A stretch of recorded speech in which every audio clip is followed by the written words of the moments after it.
2. Welcome back, WNST, Towson, Baltimore, and WNST and Baltimore Positive. All the stuff we're doing around here, obviously, football, baseball, getting you ready, all the stuff up in the buyatoyota.com audio vault.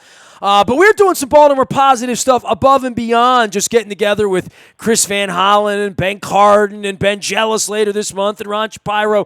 This guy is a Baltimore Positive alum. How does that make you feel, Damian ODoherty? You're now a B Positive alumni member. Is that cool? Yeah, I mean, first of all, thank you so much for having me on Baltimore Positive, and it was quite an honor for somebody who's grown up in Maryland politics and working for the state Senate and the Baltimore County Executive.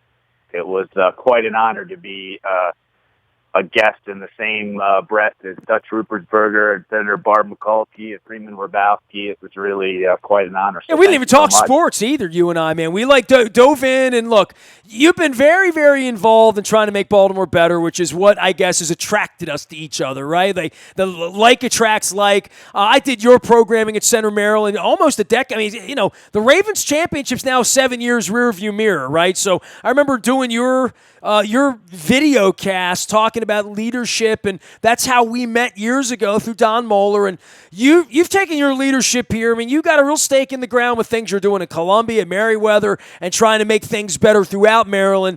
But this is a conference you got coming up here in a couple of weeks. I'm participating. We're participating as Baltimore Positive. But this is like a real sort of Super Bowl for trying to figure out one of the real problems we have here, which is equity and affordable housing in our community, right? Yeah, it's really it's called the Building Equity, the Center Maryland Conference on Educational Equity and Housing Affordability. And what we're really trying to do is unpack this conundrum that I think Marylanders know so well, which is so often it seems like your zip code determines your educational outcomes or your educational aspirations. And why is that? Why did the New York Times report that Maryland is the fourth most segregated school system in the country? Why is the Kirwan Commission putting a ton of focus on trying to figure out a way that groups of white kids and groups of Latinos and African-American kids in the state can earn the same kind of opportunity through their public education experience and the housing experience, where in the Washington suburbs, there are median housing prices, well over $500,000, and so often in Maryland, I know as a parent, I lived in Towson. That was great. I was told and learned it was a great place to have a kid in the public school system.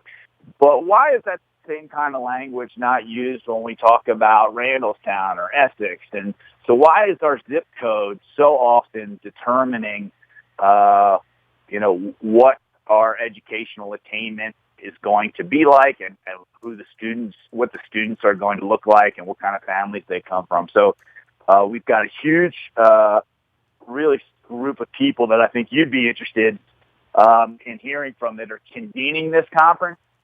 It's a very delicate subject. And if you have this conversation on Facebook, Nestor, it makes some of your or more spirited callers seem sanguine. I mean, it can really get hot on Facebook. And so Center Maryland, which has been around, as you said, for almost a decade, is trying to pull people together in a little bit more of a constructive setting out in Howard County in Columbia.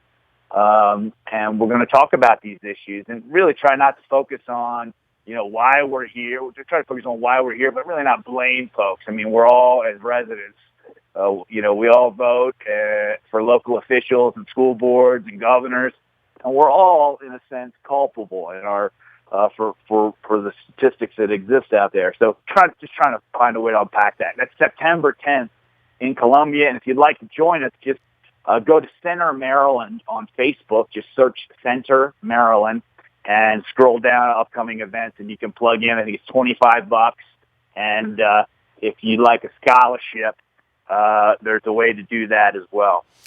Damian ODoherty is our guest here. He's a Baltimore Positive guy and has been a guest of ours in the past and putting together an event in September that we're participating here as Baltimore Positive as well as WNST. And he talked about Baltimore and the problems we've had here, and since the last time we got together, the president's said maniac things about our city and West Baltimore and rats and no human wants to live here. And, I spent the last month here. I haven't gone anywhere. I spent 2 days up in New York, but other than that, I've walked through the Inner Harbor at all hours and different places and Billy Joel concerts and Pier 6 concerts and walking over to Canton Square and trying to get you a better snowball, Damian, in Baltimore that I could take over to Highlandtown, over to Icy Delights and work that out for you.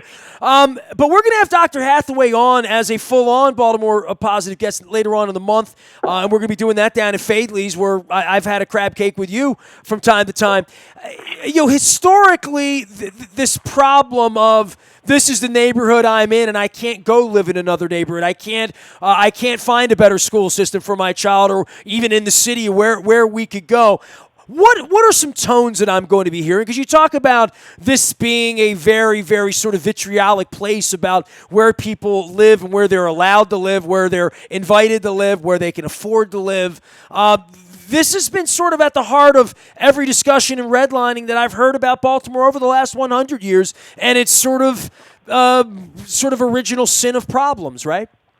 Yeah, I think that's very well put. And I think the best way that I could explain this conference is to talk a little bit about the people that are going to be there. You just mentioned Reverend Al Hathaway, who is the head pastor there at Union Baptist in West Baltimore. He was when Governor Hogan got re-inaugurated there for the second time.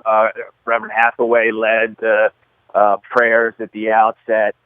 He doesn't take sides as a Democrat or Republican, but his church right there, right next to it, is the first Head Start program in the United States, right there in West Baltimore. And so when people talk about early childhood education, it really happened in Reverend Al Hathaway's neighborhood more than 50 years ago.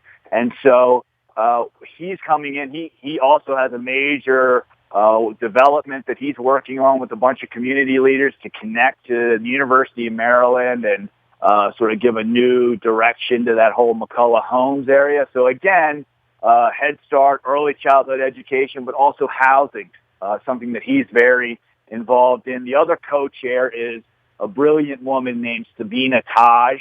She is a Howard County school board member. They're elected in Howard County like they are in Baltimore County and other jurisdictions in the state. And she's an expert on K through 12 education. She gave advice to some of the biggest foundations in the country. And so she's going to have some thoughts. And then Nick Stewart, who many of you may remember as the former vice chairman of the Baltimore County School Board, is also co-chairing this event with Reverend Al Hathaway and Sabina Taj. He's a very successful lawyer at Saul Ewing. And then spent his evenings moonlighting for the Board of Education. And if anybody's been reading the Baltimore Sun or local blogs in the Baltimore region, they know that Baltimore County has been a very sort of tempestuous place to talk about to talk about education policy. And so he's coming on board to help us with some panels. And then three big names I want to talk about. The first speaks to this issue of exclusionary housing. His name's Taro Piatella, former Baltimore Sun reporter and opinion writer. He wrote a book called Not in My Neighborhood, basically about how bigotry shaped an American city and state, and Baltimore shouldn't feel special in that sense. It's older, so it has a deeper sense of history, I believe, but many, if not all cities are struggling with this. Then we have Jason Terrell, who basically is out of Atlanta and tries to recruit African-American men and students to become teachers, and he trains them and mentors them. So we're excited to see what he has to say about educational equity. And then finally, the big sort of draw is former Obama education secretary. So he's a member of the cabinet, lives in Silver Spring, and runs the Education Trust. John E. King Jr. Is our age, Nestor. He's in his 40s and is a prolific writer and reformer. This guy lost both of his parents when before he reached the age of 12, and he credits his education in the New York City public school system and the teachers there with giving him the hope to go on to be the great leader that he is. And he's trying to help the state of Maryland identify a number of opportunities that we can look at to sort of fix this problem that we're currently in. So a big slate of heavy hitter thought leaders September 10th in Columbia with Building Equity, a conference on educational equity and housing affordability. Hey, man, I think you summed it all the way up here to bring this thing full circle and all we're trying to do at Baltimore Positive. And I guess at the heart, tying education together with where you live, that's not intuitive for everyone right out in the county until it's time for Johnny to go to school or Susie to find a middle school or what high school. And if you're not sending your child to Gilman, that if you're moving around, as I did, to make sure my son went to school at Perry Hall instead of Dundalk at the time 25 years ago. I went through that, and anyone with a child does go through that, but it's different in the city, right? It's different than where you decide whether you want to live in Colorado or Maryland, or I decide whether it was Towson or Perry Hall for my kid. This is a whole different conversation through a large stretch of our community, right? Yeah, I think, look, a big piece of this, as the Kerwin Commission reported, is all about early childhood education. So many people with means are able to, they might have parents that are, out working 2 jobs. They're able to afford and send, and essentially must send their kid to early childhood daycare centers, classroom environments before they get into kindergarten. Other kids aren't that fortunate. So there's talk at the state level about, making pre-kindergarten available to all children across the state. In other words, 4-year-old kids getting a little bit of a jump, just like some of those kids in West Baltimore were able to get a jump at Head Start. Similar kind of concept here. And then the questions are, how do you pay for that? Which Governor Hogan just said that he's not going to raise any taxes to support the Kerwin recommendations, which is consistent with how he's been communicating through this all along. But I don't think that means that he does not think that there is a problem. It's just a question of how he wants to pay for it. So people are talking about, cannabis and sports gaming as new revenue streams. They're talking about, Speaker Jones is talking about a way to roll back some tax credits where that money could be sort of reappropriated into this early childhood experience. So a whole lot of stuff. Well, we talked at length, by the way, and Baltimore Positive's out this week, Damian, with David Hornbeck at length about Kerwin Commission and his 40-year ornery fight, for kids and for what this represents in children's minds and when they develop, and how when by the time we're even getting them at 4 or 5 in the city, lots of bad things can happen between then and 5 years of age. And I even talked about my son's experience 30 years ago. My son's 34 years old when he was 4 years old, trying to figure out a way to get him into a structured environment because kids function better that way, right? Yeah, and there's some fundamental questions that we have to ask ourselves, which is, why are white students in Maryland more than twice as likely to meet their expectations on 4th grade reading and Algebra 1 than Black and Latino students? Like, what's the reason for that? Why is it that students with schools with high percentages of students of color are twice as likely to have first-year teachers teaching those students? Why is this experience? Well, why is a taxpayer in ethics perhaps getting a different value for their tax dollar than a parent in Towson? What is that all about? we tend to view things in sort of a city and county thing, and dynamic in my experience, especially working in Baltimore County. But really, even within Baltimore County, it's neighborhood to neighborhood. It's zip code to zip really code. It's Bel Air Road to Harford Road to Joppa Road, literally, right? I mean, it's... Yeah, let me give you a great example. I'm a recovering land use lawyer, right? So if I had a client back when I was a land use lawyer that wanted to develop, condos, townhouses, and single-family homes in a certain area of, say, Perry Hall, you might have the community say to that developer, you usually have a county council person, and they'll say, why don't you, developer, go work with the housing developer, go work with the community and come up with a resolution and then come back to me. And so the developer will go to the community association. The community association says, you know what? We're fine with single family homes, but we don't want to have condos and we don't want to have townhouses. And their rationale may be, we think schools are overcrowded. We think that we ought to narrow down the number of people that are to be in that district and thus just have single family homes. Well, that sounds reasonable to everybody, but what that does is means that only a certain type of person that can afford, white or black or Latino, can afford that single family home can be in that district. Whereas if you were able to have townhouses or condos or apartments, you get a broader diversity of socioeconomics in that district. And so all of these well-intended decisions we make, it's communities and government officials, they're trying to make well-intended decisions here. But boy, that matrix of decision-making has really had a damaging impact on certain groups, namely African-American students and Latinos. I mean, I'll just ask you a question because I found this shocking. Nestor, how many of the students in Maryland public schools, what percentage do you think are white? In Maryland public schools, wow. Yeah. Percentage of over the whole state. The whole state, white. I would go with 70. I'm making that up outside the city. Right? Go ahead. Only 38% of students in Maryland are white, but 74% of the teachers, 61% of the principals are white. And so it's just. So I just described the teachers, not the students.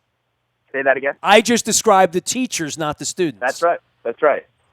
And also sort of where you come from could determine what you think the public school racial makeup would look like. But, again, we're not trying to focus on blame. We're just trying to get to a position of, do we agree that there's real inequities here? 65 years after Brown versus Board of Education, you have, a Democratic candidate in the presidential debate saying, people want to pile on Joe Biden for his busing policies in the 1970s. Well, we're more segregated today in our school system across the country than we were in 1970, and that's a real problem. And that's been eye-opening over the last couple of years with where we've been with the presidency, how gerrymandering, dividing, all of that is very, very real and in front of everyone, right? That's a really smart comment, Nestor. I mean, if you think about what redistricting or sort of the gerrymandering. Well, 15 years ago, if you asked me if it was fair, I'd say, of course it's fair. It's America. Now I look at it and say, of course it's not fair. I can give you 100 examples of how it's not fair, right? Well, Latino families, African-American families are paying the same tax rates. They're paying the same tax rates as their white peers. Why then are they not getting the same sort of outcomes or anywhere near the same sort of outcomes? And so I think we've got some structural inequity that we want to unpack. And just like you talked about gerrymandering, what a damaging impact that has had to politics in this country. Well, all you had to do was look at Elijah Cummings' district, right? Like, it was on fire 2 weeks ago. We all saw, and I'm like, who the hell drew that up? Who made that rule, Well, yeah, a bunch of my Democratic colleagues that were in office, we're trying to counter whatever insanity was occurring in Texas with their redistricting and gerrymandering down there, trying to pick up one extra seat in Maryland to counter the, many seats that were picked up in Texas on the other side. And it's a nasty experience that's gotten totally out of control. But one way to think about zoning is a similar kind of line drawing experience that really has produced some very problematic outcomes. And so just as you have problems with drawing the lines in politics, drawing the lines in school districts, drawing the lines in zoning, all have tremendous implications. And again, everybody thinks and wants to do right by their kids and their neighborhood and certainly their county and their state. But when this matrix of decision-making gets fleshed out, it seems to have some very damaging outcomes for all Marylanders. And I would just say as an employer in Baltimore, and we get some of the best talent from different parts of the state, the world of business and the world of corporate America, is one that is very focused on these issues of equity and inclusion. And so to have our kids coming out of the fourth most segregated school system in America really isn't preparing them for the culture they're going to face in the workforce, which is one that is very is trying to focus much more on the dynamism of inclusion rather than exclusion. So if we're talking about workforce development, we're talking about preparing our kids for the future, we need to start connecting those dots. The future looks a lot, the future is not about black and white. The future is about togetherness. People. Go ahead. Togetherness, man. Togetherness. We got to figure it out. Damian's going to be trying to figure it out on September the 10th. Tell me what you do at KO and at Center and all the stuff that's going on. The event is September the 10th. You can find it, literally, I'm going to be sharing it out. It's on Baltimore Positive all the time. It is Building Equity, Education, Equity, and Housing Affordability Conference. It's presented by Center Management. It is on the 10th of September. That's a Tuesday, right after the football season starts. I'll be down at Columbia at the Meeting House for part of this. But picking up all the information, Damian, just give me a little elevator speech on 30 seconds on that and what you do. So we work really in the space of trying to get some of the biggest things done in the state, whether it's here in Baltimore or in the Washington area.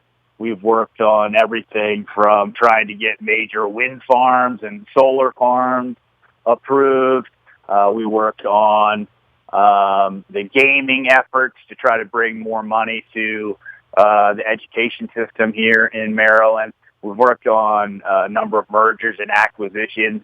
And the way I explain it to my mother or my kids is the biggest news you see in the Washington Post or the Baltimore Sun or online, the biggest conversations that are happening between public officials and business leaders and community associations, we usually find our way into that. And what we try to do is figure out where the population is on a particular issue, and really try to serve that interest. So, if in Maryland, for example, we want to create a healthcare system that is more equitable and serves Marylanders of all stripes, how do we come up with the best payment mechanisms to make that work? And we'll work with different members of the healthcare industry to achieve that. Or if we want to save Preakness is a great example.